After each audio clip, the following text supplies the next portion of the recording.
Donald Trump is panicking as his meeting with King Charles is off to a very bad start. First, when Donald Trump, I guess, greeted King Charles at the White House, Trump tried to squeeze the hell out of King Charles's hand, but King Charles then squeezed Donald Trump's hand harder, and Donald Trump really didn't know what to do. He was trying to grab King Charles' hand. It was very weird and embarrassing. Also, Donald Trump was trying to tell King Charles that Congress was definitely going to now allow taxpayers to pay for his golden ballroom, but that ran into a huge roadblock as Democrats and even some Republicans said, no, Donald, we're not going to have taxpayers fund this thing. And Donald Trump was very embarrassed about that. You can literally see him speaking to King Charles saying, that's where the ballroom's going to be. And King Charles doesn't care at all again, just completely and utterly humiliating.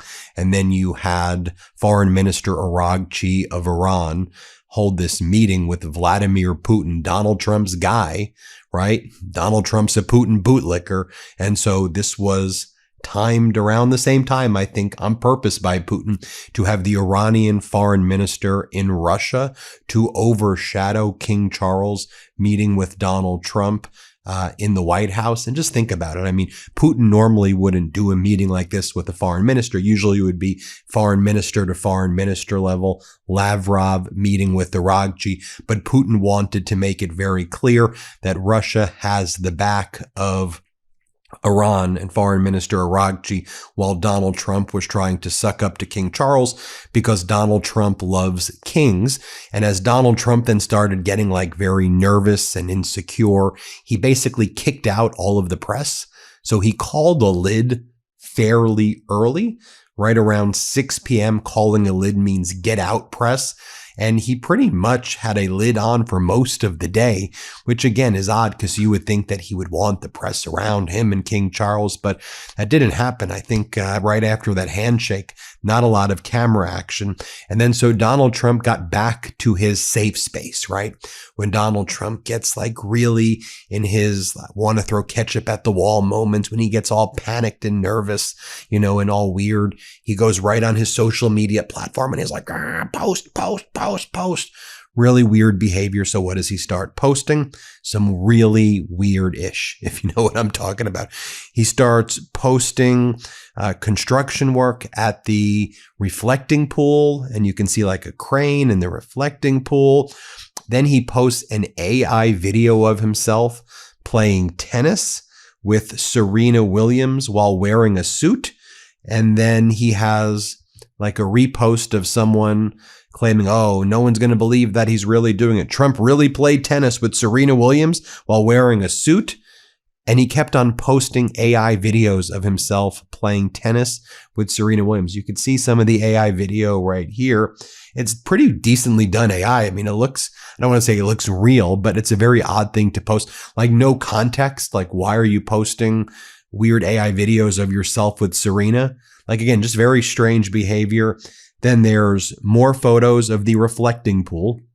And then while King Charles is here in the United States to meet with a sexual predator in the Oval Office, right? Donald Trump was found civilly liable for sexual assault after all. Donald Trump then posts the following. This is how he greets King Charles. America's elections are rigged, stolen, and a laughingstock all over the world. We are either going to fix them or we won't have a country any longer. I am asking all Republicans to fight for the following. Save America Act. 1. All voters must show voter ID identification. 2. All voters must show proof of citizenship in order to vote. 3. No mail-in ballots except for illness, disability, military, or travel. Donald Trump votes via mail-in ballot. And then also, there are really no examples of voter fraud at any significant level. It's usually MAGA people when there's any voter fraud found. And it's at no level of even minor, even the tiniest of significance at all. But let Trump push his lies. Here's what's going on with the ballroom, though, as well, right? Donald Trump uses that alleged incident at the White House Correspondents' Dinner, where it's not even clear if the individual even fired off a shot. In any event, Donald Trump used it. Golden Ballroom. Then he had Attorney General Todd Blanche said, "We are hereby calling for the dismissal of the lawsuit blocking the Golden Ballroom." And then Lindsey Graham and a bunch of other MAGA Republicans, Senator Schmidt and others, they held a big press conference. "We need a Golden Ballroom." And the American people are like, no, we need health care. We need better education. We need people to be able to afford homes. We need to be able to pay our rent. We need jobs that are actually able to pay us a wage that we can live on and support families. We need to not be in catastrophic wars. We need to afford gas. We don't need golden ballrooms or freaking triumphal arches. We don't need kings visiting the United States. We don't want that. We just want to be able to live our damn lives without this Trumpian dystopian chaos, without this weirdo, sicko, vile, gross, weird regime. We want to live our lives, and we want you to stay the hell out of it, period. Exclamation point, exclamation point, exclamation point. Here's the latest. Burgess Everett writes, Trump's ballroom struggling to get on the fast track in Congress. Most Dems currently oppose it, blocking a path to 60. Also, Republicans are divided on specific. Rand Paul has a plan that says, build the ballroom. We'll allow private people to pay for it. We ain't going to have taxpayers pay for it. Lindsey Graham says, nope, we want the taxpayers to pay for it. Lindsey Graham says that if his plan is opposed, the taxpayers paying for it, and instead private people have to pay for it. Lindsey Graham is going to make sure that he tanks any bill that says private donors have to pay for it. Leaders in both the House and Senate are reluctant to add it to a reconciliation bill. And Rand Paul says, just have private people fund it and I'll support it. And Lindsey Graham's like, no. The taxpayers must be the ones who fund it. Now, Donald Trump also wanted to show off to King Charles by having Kid Rock take a joyride on an Apache helicopter to Belver, Virginia. So the Secretary of Defense, Pete Hegseth, he posts the following: join my friend Kid Rock and some of our great Army Apache pilots for a ride this morning. More to come on that. Kid Rock is a patriot. What are we doing here? So after y'all did a joyride of Apaches last time to Kid Rock's home, and you flew the Apaches to intimidate No Kings protesters. By the way, Trump wants to use the alleged incident at the White House Correspondents' Center to ban No Kings protests. And after the military disciplining those Apache helicopter pilots who went to Kid Rock's home, and then Hegseth saying, no, we're going to reward them. And now you're just going to keep flying Kid Rock around in Apache helicopters. And again, the whole country is looking at this behavior. I mean, our farmers, 43% year over year increase in bankruptcy, 70+% in certain Midwest areas. And people looking at this go, what the hell are you? What is this? What is this grotesque blob of an administration? What are you doing? Musician and close ally of Donald Trump, Kid Rock, flew to Fort Belver in Virginia on a private jet from his home in Nashville, Tennessee.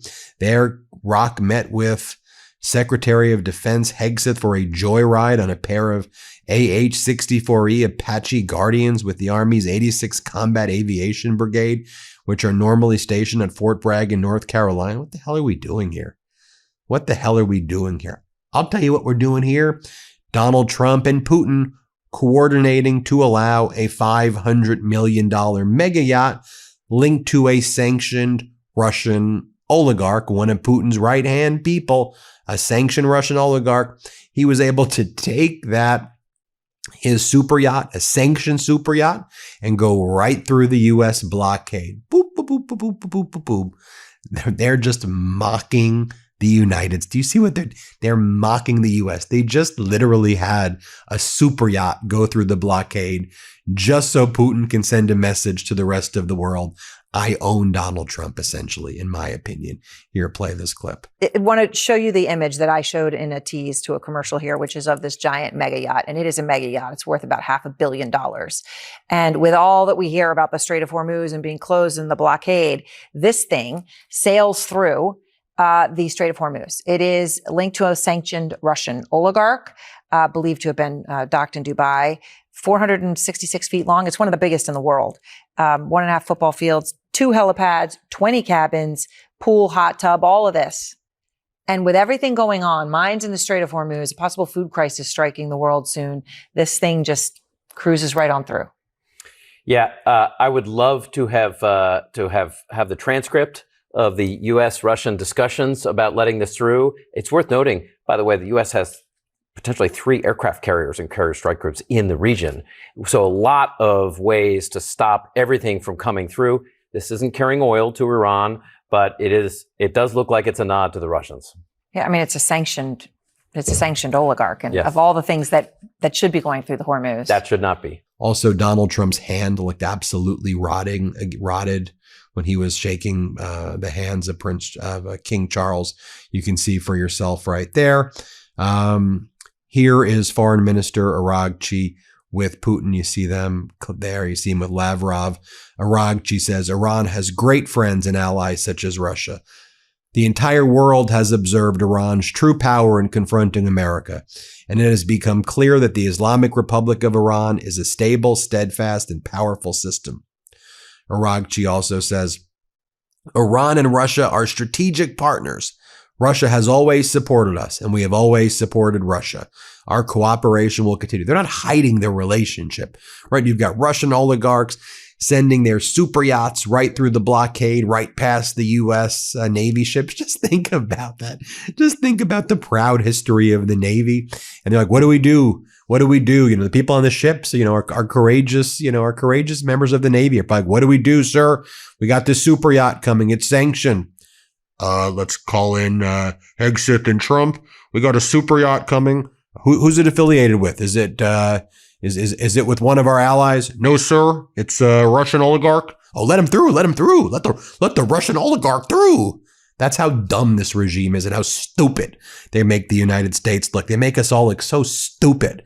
These people are so dumb. It's the most annoying thing, and traitorous and treasonous, in my opinion, as well. But folks, MAGA Mike's got a message for you all.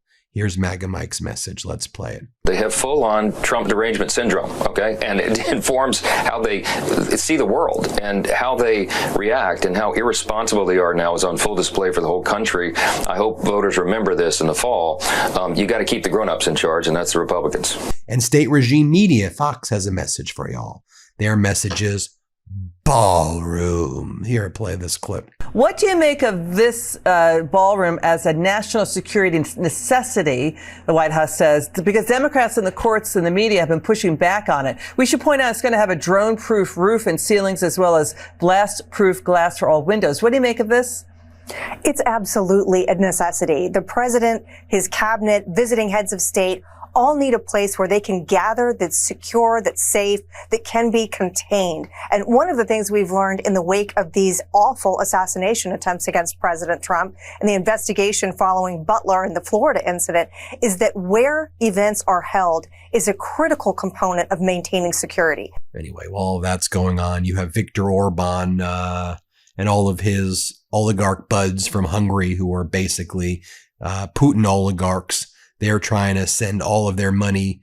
They're trying to send all of their sanctioned Russian related money into the United States. And they're trying to work with the Trump regime to get as much of their Hungarian Putin linked money out of Hungary and into the U.S. So and Trump and Besant and all these people are complicit with all this stuff. Complicit traitors, in my opinion.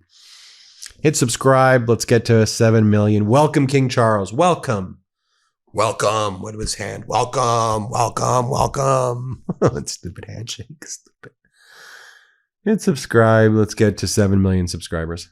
Love this video? Support independent media and unlock exclusive content, ad-free videos, and custom emojis by becoming a paid member of our YouTube channel today. You can also gift memberships to others. Let's keep growing together.